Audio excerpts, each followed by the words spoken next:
US President Donald Trump essentially ignored the journalist's question about whether the incident was an act of aggression. He chose to remain silent.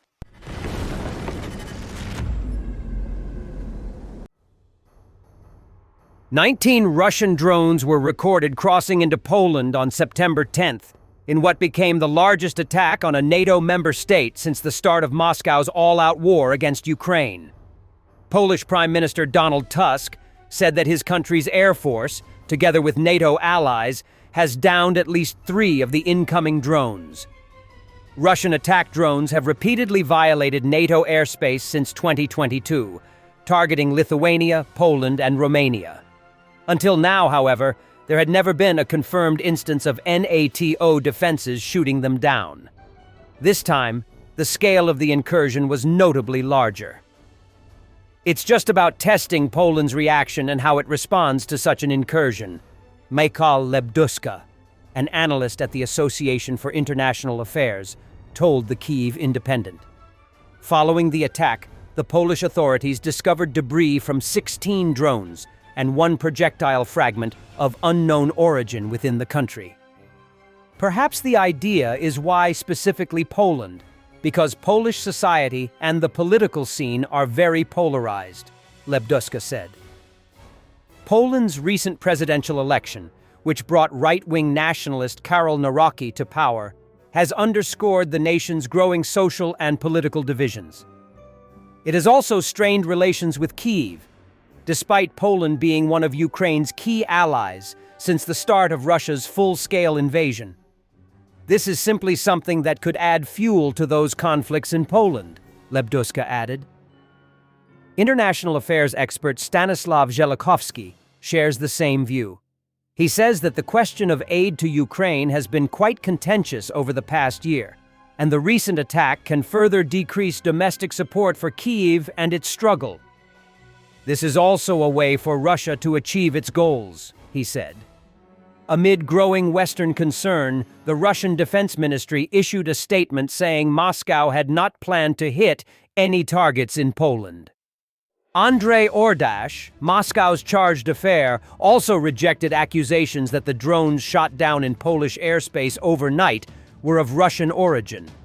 According to Żelakowski, Russia may have used the recent attack to try to intimidate NATO. He believes this could be part of a broader strategy to pressure Western partners into shifting their stance on Ukraine and push Kyiv toward accepting the demands of Russian President Vladimir Putin. While Ukrainian officials claimed that Russia had intentionally targeted Poland with drones, the Polish ones remain cautious. Robert Chulda, a security expert and professor at the University of Lodz, says it is impossible to determine whether the attack was deliberate. If the goal was to test Poland, then Poland passed the test. The objects were detected, and international forces intercepted the drones, he told the Kyiv Independent. The experts the Kyiv Independent spoke with believe that, in light of the recent incursion, Poland should invest in air defense capabilities and work to build an effective system for detecting, identifying, and neutralizing these kinds of threats. Yet, as Schulde pointed out, no system can provide 100% protection. President Volodymyr Zelensky said Ukraine is prepared to go beyond intelligence sharing and alerts, calling for real joint action in the skies to ensure the safety of our neighbors. The incursion occurred just days ahead of the scheduled start of the Russian-Belarusian Zapad 2025 military exercises. Poland has raised concerns over the upcoming drills set to begin on September 12th and announced plans to close its borders with Belarus for their duration. Before being sent toward Poland, Russian forces equipped Gerbera drones with additional fuel tanks to extend their range, a Ukrainian analyst known as Polkovnik G.S. Warholm said. In the standard configuration, the Gerbera carries a single fuel tank in its tail. The drones that crashed in Poland had an extra tank installed in the nose. The fuel tanks are made of flexible multi-layer polymer material. Such lightweight soft tanks fold easily, withstand vibrations, and are widely used in drones. The Russian Defense Ministry alleged it did not intend to strike targets in Poland, and claimed the drones were incapable of reaching the border. The maximum flight range of the Russian UAVs used in this attack does not exceed 700 kilometers, the ministry said. But according to the Ukrainian side, the additional fuel tanks enabled the drones to reach Poland via Belarus. Gerbera is a Russian loitering munition made of polystyrene foam and described as a simplified version of the Iranian Shahed 136. The Belarusian General Staff later said it had passed information to Poland about the drones in transit. Leaving a restaurant, Trump ignored journalists' questions about the Russian attack on Poland, a U.S. NATO ally. Yep, you're good. Thank you. Mr. President, any response to Russia? Mr. President, what about Russian drones getting into Polish airspace tonight? Later, Trump wrote this, "But I wonder if we'll actually see any decisive action, or if we'll have to wait another 2 or 3 weeks again. What's with Russia violating Poland's airspace with drones? Here we go."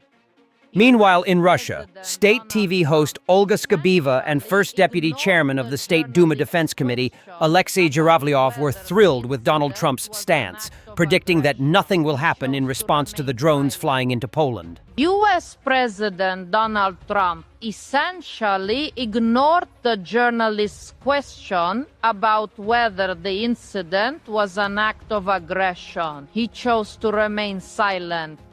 Vice President of the United States J.D. Vance does not comment on this topic directly, but his words are significant given that they were spoken after the incident. Vance stated that Trump, in the event of a settlement in Ukraine, is open to a full range of productive agreements with Russia in the economic sphere. At the same time, Trump sees no point in the economic isolation of Russia and Putin. All this is naturally noteworthy against the backdrop of European emissaries spending 2 days in Washington trying to persuade Trump to join the 19th anti-Russian sanctions package. Well, you could say that Vance responded to them. There's no point in the economic isolation of Putin, please. Well, a lot of events in general. Yes! All sorts of things, but if you don't take all that, just the small stuff, it's all the same. Look, we are moving forward calmly. Europe is calmly, so to speak, aggressing against us. Trump is in a normal state, either waiting for a conversation with Putin, talking with Putin, or explaining how well he talked with Putin. Kremlin spokesman Dmitry Peskov refused to comment on the Russian drone attacks on Polish territory, redirecting questions to the defense ministry. He claimed EU and NATO leaders accuse Russia of provocations daily and without presenting any real evidence. Putin stated that drones posing a threat were shot down over Poland and called them Russian without providing any evidence. He also reported that Poland asked NATO to invoke the 4th article of the Alliance Treaty for consultations. Dmitry Sergeyevich, could the drone incident be a provocation to draw Warsaw into a conflict with Moscow? You know, in this case, we would not like to comment in any way. This is not within our competence and is the prerogative of the Ministry of Defense of the Russian Federation. Dmitry Sergeyevich, may I have an interview? You said that commenting on the drone incident is not within the Kremlin's competence and advised to contact the Ministry of Defense, but the leadership of the EU and NATO have already accused Russia of provocation. Can you respond to that? Listen, the leadership of the European Union and NATO accuse Russia of provocation daily, most often without even trying to present any argumentation. Thanks for watching, and don't forget to subscribe. Also, if you want to support Warthog Defense, please become our member and get early access to new videos, exclusive members-only videos, and become administrator in comment section. The membership link is in the description. Every day. We had a guy last week, it's 6 rescues in 6 days. You know, he's doing the job every day.